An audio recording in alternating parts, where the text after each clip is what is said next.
Let's do it. Number two. Number two is we were discussing this. We're going to speak a little more about Amazon based on the audience and tech stack that we use. So this is not really just a tip. This is just, I guess, from a lot of years of experience and good software, bad software, mediocre software. Just kind of, I'm going to give you guys an overview of what we use for Tradeport or for Quantum, as far as that to help, and also what people need to get started, right? Let's say you haven't done this before, or you're thinking about it. What do you need? So one of the biggest is multi-channel software. We use Cubana. We've used others in the past. But the point is, multi-channel software, you could sell the same product on an infinite amount of channels. You could sell it in China, you could sell it in UK, you could sell it in Amazon, you could sell it on eBay, Newegg, Walmart, Sears, Magento, Shopify. You will not be, I did it in the past manually until these softwares existed. I mean, Channel Advisor existed, and that's more of a listing tool. But you will not be able to manage the plethora of channels and integrations unless you have a software where everything's married together. You could do it, you could use spreadsheets, that's great, but it's not efficient. Similar to what you guys do with shipping. You could contact a broker and a warehouse and a this and that, or you could have someone that does it all together. Sometimes it's more expensive, sometimes it's less, but you're saving a lot more time, and that allows you to grow your business. So multi-channel software is like super important.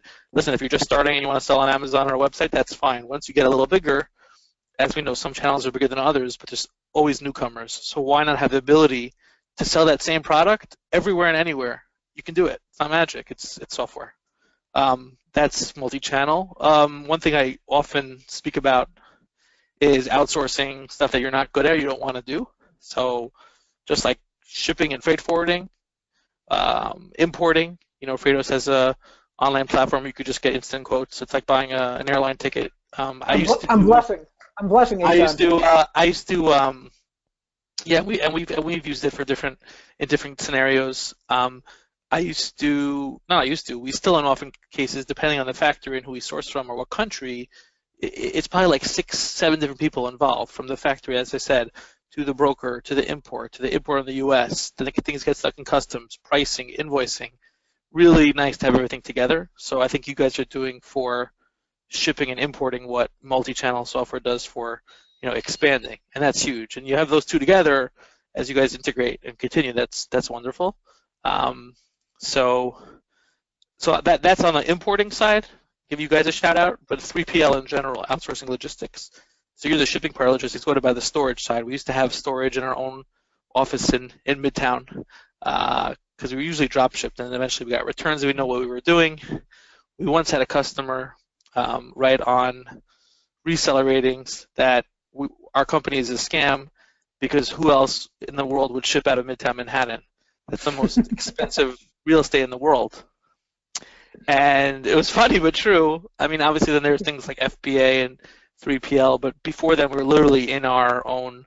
I used to pack boxes and stuff them in all the mailboxes in Times Square, flat rate boxes, because we couldn't afford to pay for the pickups.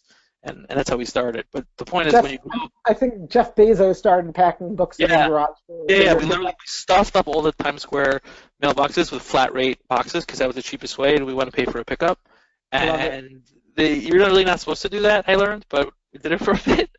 And eventually we rented a warehouse, and now we use an outsourced third-party warehouse where they do all the shipping. We monitor it, but it integrates with their systems. It flows. It's cheaper, and it's cheap. You can scale very quickly, and the best part is you can focus on what you're doing. You don't have to worry about logistics. And on the flip side, another stack tool is reverse. So we had such a huge returns problem, so many returns on Amazon's policies, so light on returns, and we found actually Tradeport as a solution provider for that. We really liked what they were doing, and we really helped them and are continuing to help grow and invest in the business, helping sellers with their returns management, resell, repair, refurbish, return to vendor, all that stuff you just don't want to do, and the stuff that kills your margin, which I see every day. What about like PPC research? I mean, like research, PPC? Yeah, I have a couple more. So repricing, super important. AppEagle, we use AppEagle. There's FeedAdvisor, there's a ton. It's very important to automatically or somehow consolidate your price control because pricing changes every second. There was an article the other day how Amazon's changing your pricing without telling you. So it gets very messy, and that's kind of beyond. But it's important to have a repricer. So we said multi-channel software, outsource logistics, freight provider repricing, customer support, super important. We use Excelco has a product called Fusion, which just like Skubana does for orders, this takes in all of your customer tickets from every single channel and manages your returns and complaints and feedback, so you don't have to log into 17 sites and emails. Super important, gives you metrics, things like that. Jungle Scout is cool for research and ranking and understanding that. You mentioned ads. We're playing with some ad tools for Amazon. Amazon ads are huge now, but the platform is quite primitive, and they know that. It's way behind Google, yet the spend is up there. So there are some new guys on the market. There's Celix. There is Seller Labs has a program that we're using also. I'm blanking on the name, but those are important once you kind of get your feet more wet in the ads and monitoring it. Again, without that, you're just manually doing stuff. Right. So that's my stack shout out thing. I guess before we move on, I know we're running a little short on time, but like, what do you look for when you're looking for a new platform?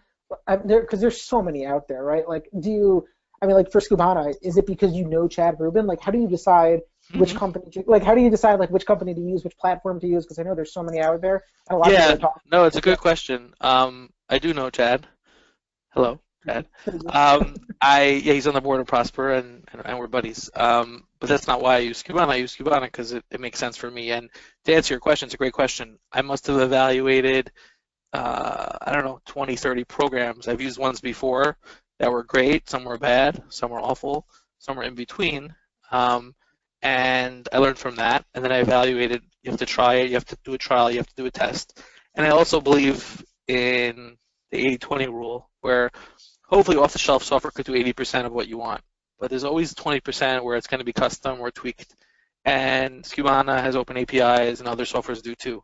So you need that. If you don't have that, you're kind of married to it. It's always it's too binary. You could build a custom solution, that's great too, but it's very expensive and tedious. So why not take what's out there that works for everyone, and then you could reinvent the wheel on your nuanced practices. I'm a big believer in that.